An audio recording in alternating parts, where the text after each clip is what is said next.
Market to Market is everywhere you are. Subscribe to Market on YouTube, find us on the PBS video app to stream on demand, and add our 3 podcasts on your favorite podcasting app. Iowa is a national leader in several farm commodities, but collateral damage in the form of runoff-impaired waterways has brought several legal actions aimed at stopping pollution linked to agriculture. Because our lawsuit went away, the Raccoon River did not clean up. The Des Moines River did not clean up. There's still nutrient contamination that still needs to be addressed, and we want to have those conversations. Ted Corrigan is current CEO and general manager of Des Moines Waterworks, which sued farm drainage districts upstream in 2015 unsuccessfully over excess nitrates the utility must remove in order to deliver federally compliant clean drinking water. Critics charge excess fertilizers and manure applied at the same rate can build up during drought, when stagnant waters are prone to increased algae blooms and later flush out of fields with ever wetter spring rains. As needed, Waterworks employs their mammoth but aging nitrate removal facility, which costs around $10,000 per day to operate. The plant hasn't run in over 3 years. Still, plans are to spend millions more drilling riverside wells to mitigate expected nutrient surges. But we're never going to be off the river. We are always going to need direct surface water at Des Moines Waterworks, and so we are always going to fight for water quality. Scientists have long tied farm pollutants in the Mississippi River watershed to the Gulf of Mexico's seasonal low-oxygen hypoxic zone. In response, Iowa adopted the nutrient reduction strategy in 2013, whose own science assessment found over 90% of the state's nutrient flows of nitrate and phosphorus were generated through agriculture. This is a nitrate sensor. Chris Jones is a research engineer with the University of Iowa who maintains a statewide network of 70 stream bank monitoring sites. The real-time data they harvest helps chart progress toward the state's water quality objectives. We have a problem of scale. We're trying to farm, every piece of farmable land pretty much in the state. We're trying to raise, 25 million hogs at any one time, and however many cattle, and 80 million laying chickens. Jones says the proliferation of highly efficient farm drainage tiles expedites increased water-soluble nutrients into nearby streams.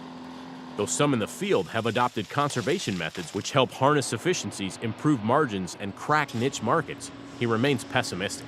Can we ever get the water quality we want at the scale at which we're doing things right now? I would say no, we cannot.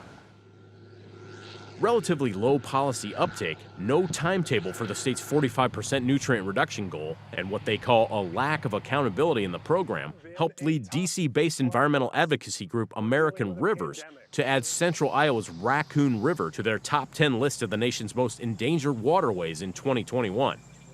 The move ruffled some feathers. That report itself, the way that those types of reports come out with no basis, they were nominated by an activist group here in Iowa. It's all about it's a fundraising plea for this organization. Again, they can do that. I'm not saying they can't, but if you want to talk facts, you have to ignore a lot of evidence that says we're moving in the right direction. My response to Secretary Nag and to anybody that would dismiss us as radical or on the fringe is that there's nothing radical about clean water. Adam Mason is the former state policy organizing director for Iowa Citizens for Community Improvement.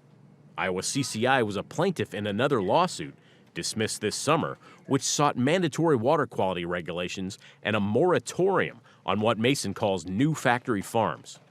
Recent reports have shown that this voluntary nutrient reduction strategy could take ultimately thousands of years to get to the level of water quality that we need and that Iowans deserve.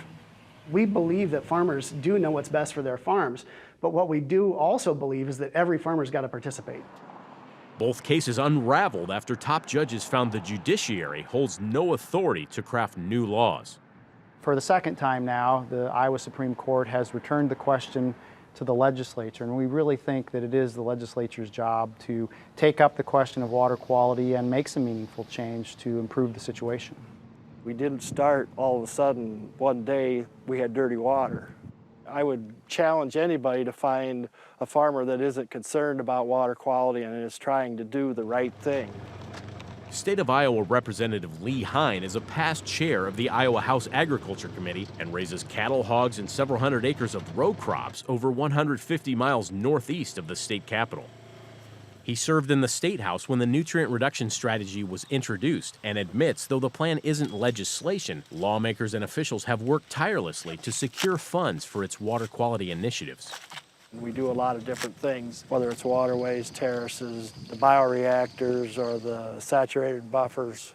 These are not things that we can just everybody put in this year and we have clean water next year. It takes time, it takes finances. Hines says the variety of Iowa's agricultural landscapes are too complex for one-size-fits-all mandates, but touts successful manure management plans regulated through the Iowa Department of Natural Resources.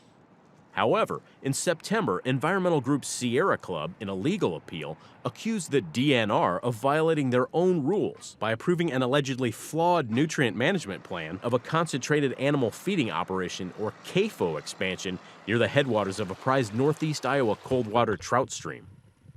Researchers report the highest concentrations of nitrate in state waterways near livestock operations. It's at Bloody Run Creek where the new CAFO is. One of the things that I have learned in being in the legislature, no matter what the issue is, there's always at least two sides to a story, and sometimes I'll tell them 3 and 4. As divided camps head toward another potential stalemate, some seek the middle ground. But consumer watchdogs and grassroots organizations warn if nutrient reduction efforts don't accelerate, Iowa taxpayers will foot the bill for rising costs associated with clean water. For Market to Market, I'm Josh Bittner.